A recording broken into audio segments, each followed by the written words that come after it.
جس میں میر تقی میر نے کہا اب آیا دھیان او آرام جاں اس نامرادی میں، کفن دینا تجھے بھولے تھے ہم اسباب شادی۔ فقہا فرماتے ہیں کہ جوڑے کی رقم کا لینا رشوت لینا ہے، اور اللہ کے رسول صلی اللہ علیہ وسلم فرما رہے ہیں جو شخص رشوت لیتا ہے اس کے اوپر اللہ کی لعنت ہوتی ہے۔ کیا آج بچیاں ایمان کا سودا کر رہے ہیں؟ آپ سے اللہ پوچھیں گا، آپ یاد رکھو۔ شوہر گیا، ایمان گیا، عزت بھی چلے جا رہی، جبکہ شریعت اور اسلام صاف طور پر کہتا ہے کہ جہیز اور جوڑے کی رقم حرام ہے، حرام ہے۔ اس جہیز کی لعنت نے کتنے لوگوں کی زندگیوں کو تباہ کر دیا، یہ بیجا رسومات نے کتنی بچیوں کی زندگیوں کو ہلاکت میں ڈالا۔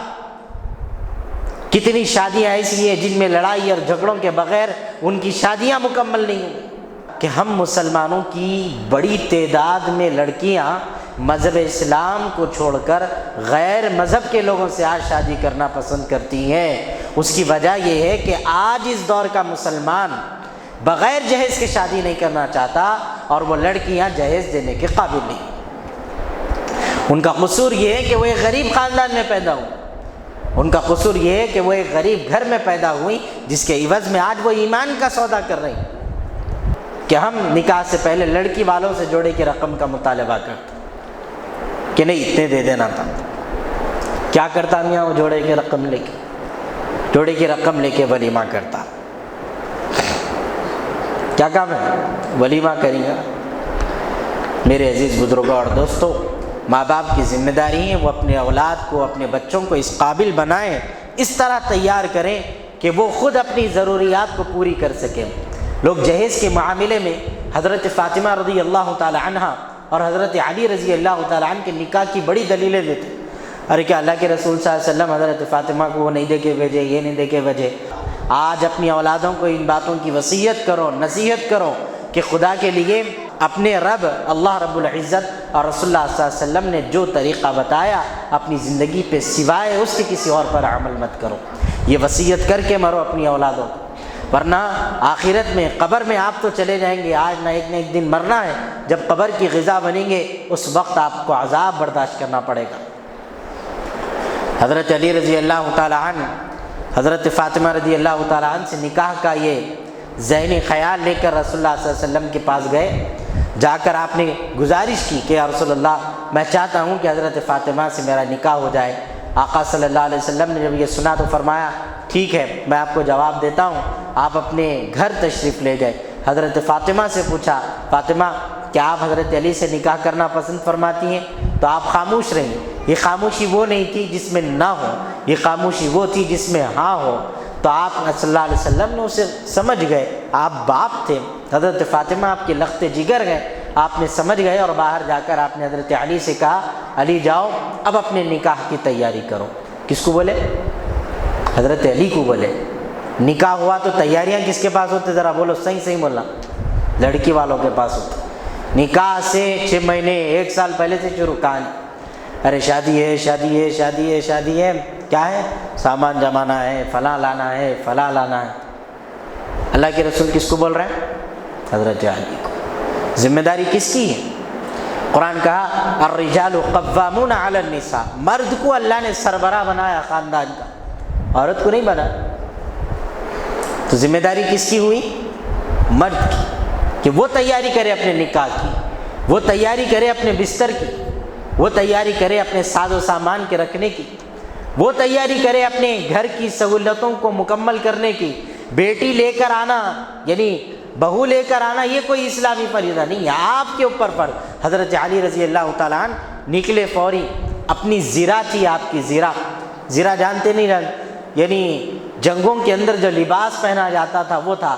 آپ حضرت عثمان غنی رضی اللہ تعالیٰ عنہ کے پاس وہ زرہ رکھا ہے، یعنی اس کو بیچ دی ہے، اور فرمایا اس کی جو رقم ہوتی مجھے دے دیں۔ حضرت عثمان غنی نے رقم دی، آپ وہ لے کر اٹھ کے جا رہے تھے تو آپ نے پھر بلایا، فرمایا علی یہ جو زراگ ہے تمہارے جسم کے لحاظ سے بالکل فٹ ہوتی، کسی کو بیچ بھی دوں تو وہ گلا دے گا، لہٰذا آپ اپنے لیے ہی رکھ لیجئے، میری طرف سے یہ تحفہ ہے۔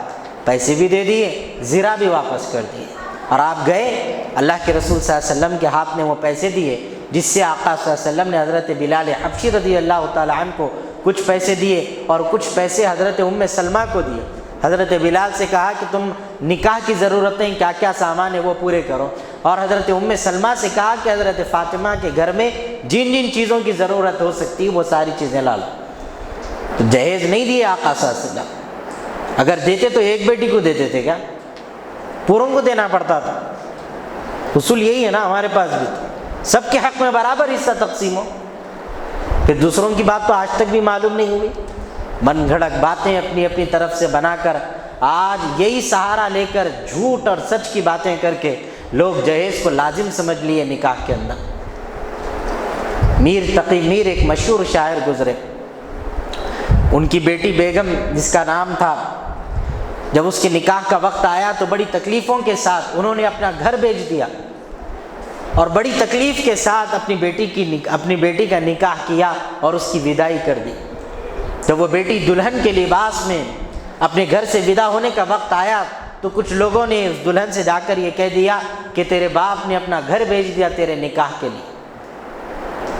یہ بات اس کی بیٹی کے دل پر اتنی زیادہ لگی کہ میر تقی میر کی بیٹی بس روتی رہی یہاں تک کہ وداعی ہو گئی۔ یہ لوگ اپنے گھر چلے گئے، دلہن والے اپنے گھر آ گئے، رات سو بھی گئے، اور اچانک گھر کے دروازے پہ دستک پڑی تو میر تقی میر نے پوچھا کون ہے؟ تو جواب میں کہا کہ ہم آپ کے سمداوے سے ہیں، لڑکے والے ہیں۔ بولے ابھی کیا ہے؟ ابھی تو چھوڑ کے آئے، ابھی آ گئے؟ تو بولے بات یہ ہے، ذرا آئیے آپ کو ایک اطلاع دینا ہے۔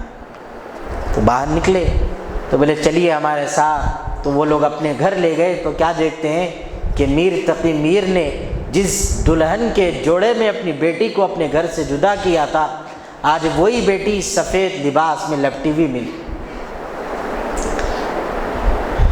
میر تقی میر نے جب یہ دیکھا تو پوچھا کیا ہوا؟